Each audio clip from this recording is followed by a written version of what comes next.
Hello and welcome to HR Talk, People Management's regular discussion about the topics making the news in the HR world. I'm Jill Evans and I'm joined this week by Angie Crush, a solicitor with law firm Thomas Mansfield. We're going to be talking about the proposed reforms to the tribunal system confirmed recently by Chancellor George Osborne. Amongst the proposals are a suggestion that claimants should pay a fee for lodging a claim in the first place.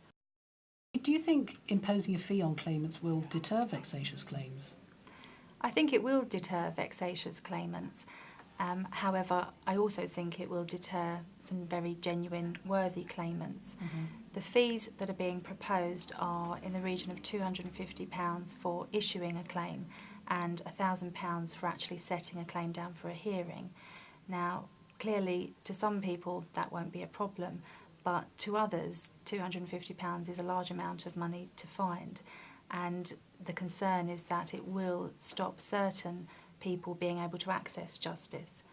I've seen commentary on your blog as well as in newspapers that the fact that you're able to recover these fees if successful at the end of a claim means it's okay, but the reality is not everyone has £250 or indeed £1,000 spare to pay these fees.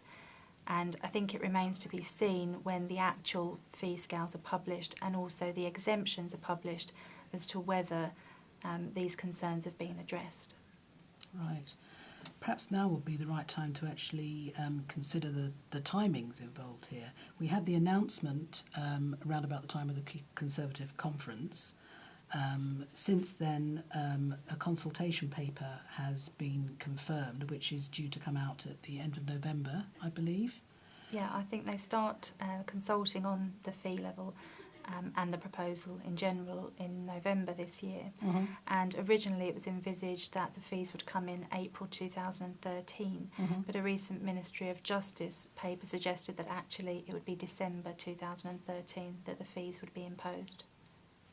The government has also confirmed that it intends to increase the qualifying period for unfair dismissal to 2 years, and that looks as if it's going to happen rather sooner than the fees proposal.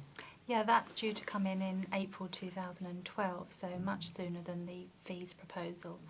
The idea is that the qualifying period for unfair dismissal will increase to 2 years rather than 1 year as it is at present. This is intended to give businesses some comfort to recruit without the red tape involved currently in dismissing if you need to make someone redundant or whatever.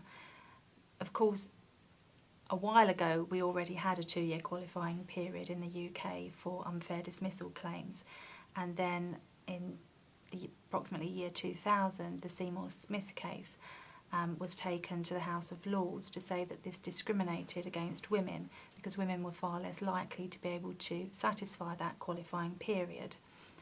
In that case, the House of Lords said that it did discriminate against women, but it was justified to increase business.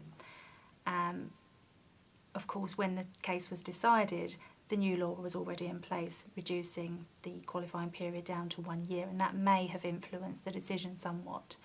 Recent statistics that I've seen show not only is sex likely to be a potential discrimination factor this time around, but age as well, because younger people are less likely to have the 2-year qualifying period than the older workforce. And so while I think it's a good idea for business, it's slightly watch this space, because I wouldn't be surprised if there were a challenge somewhere along the line, either on the grounds of sex or age. So, Angie, is the number of claims going to employment tribunals all media hype? That's what somebody suggested in response to a news story that we ran on this recently. Or are employers right to complain? I think there is an element of media hype about the stories. If you actually look at the tribunal figures for last year, claims have actually gone down on the previous year, and most types of claim, actually the levels of claim have remained fairly constant for the last few years. There's a couple of exceptions to that, age discrimination and also part-time working regulation claims, but also the tribunal figures are actually inflated. There's a number of airline type claims, which are breaches of the working time regulations, they're being reissued every 3 months to protect their limitation periods. And therefore, these claims, which there's some 114,000 of them in the tribunal system, are inflating the figures disproportionately. Thank you, Angie, for joining us this week.